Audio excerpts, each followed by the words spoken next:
তাকে মুক্ত করে এনে আপনাদের সামনে হাজির করতে পেরেছি, এটাই আমরা খুব আনন্দিত। বিসমিল্লাহির রহমানির রহিম। আসসালামু আলাইকুম ওয়া রাহমাতুল্লাহ। কারাগার থেকে মুক্তি হয়ে বাসায় রেস্ট না করে দ্রুত চলে এসেছে সাংবাদিক শহীদুল ইসলাম বাবলু সাংবাদিক উন্নয়ন পরিষদের কার্যালয়।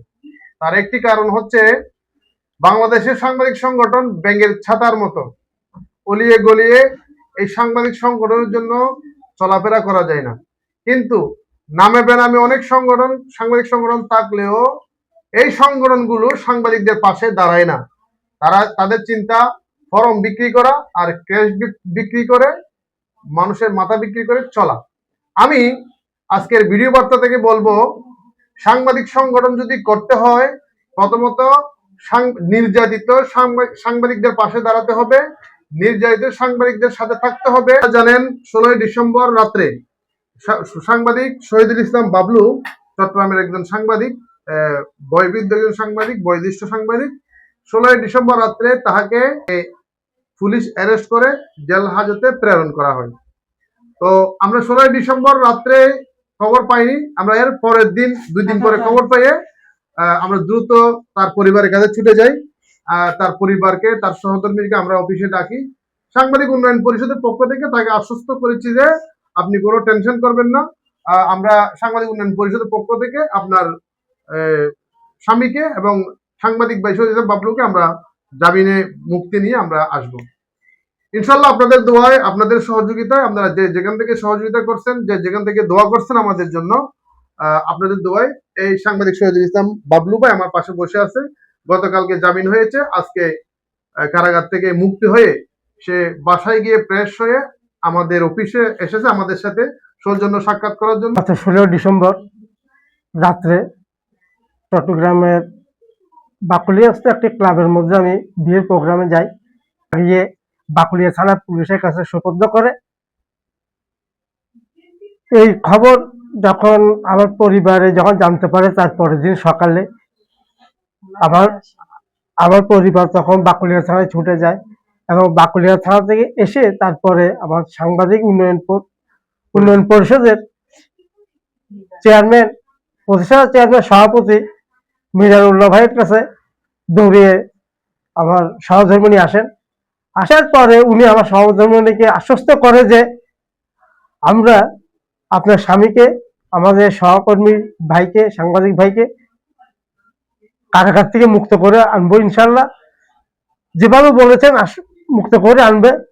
ওনারা আজকে 1 মাস 4 দিন কারাবরণের পর আজ আনুমানিক বেলা 3টা 30 মিনিটে আমি কারাগারের গেট থেকে বেরিয়ে সরাসরি আমার সাথে দরবারে যাই, যে হজ করি। সেখান থেকে এসে ফ্রেশ হয়ে আমি ছুটে আসি সাংবাদিক উন্নয়ন পরিষদের অফিসে দেখা করার জন্য। এবং আমার জন্য যারা, যে সমস্ত সাংবাদিক ভাইয়েরা অক্লান্ত পরিশ্রম করে দোয়া করেছেন, পরিশ্রম করে দৌড়াদৌড়ি করেছেন, যে প্রান্তে করতে, সবার প্রতি আমি কৃতজ্ঞ।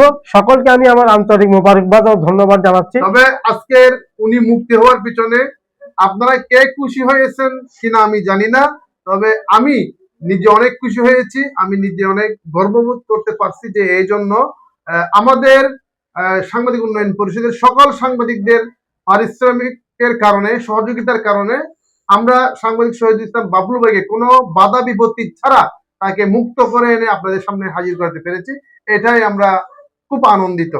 সাংবাদিক উন্নয়ন পরিষদ বলতে আমরা এইখান থেকে আমরা কি মানুষ, সাধারণ মানুষ কি আশা করবে এবং সাংবাদিক কর্মীরা কি আশা করবে। সর্বপ্রথম আমি শুরু করবো এটা দিয়ে যে এক সাংবাদিক কর্মী যদি যে কোনো বিপদে পড়ে, সেক্ষেত্রে আমাদের এই চট্টগ্রাম সাংবাদিক উন্নয়ন পরিষদের যে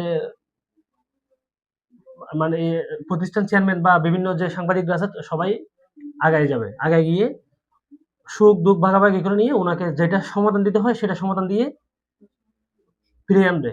বা কোনো কারাবন্দী হলে তাকে যেটা প্রয়োজন, যার সাথে কথা বলতে হয়, যাকে যেটা করতে হয় ম্যানেজ করে এনে আমরা ওই সাংবাদিক ভাইকে আমাদের কাছে ফিরিয়ে আনবো। এটা হচ্ছে মিজানুল্লাহ সমরকন্দি স্যারকে।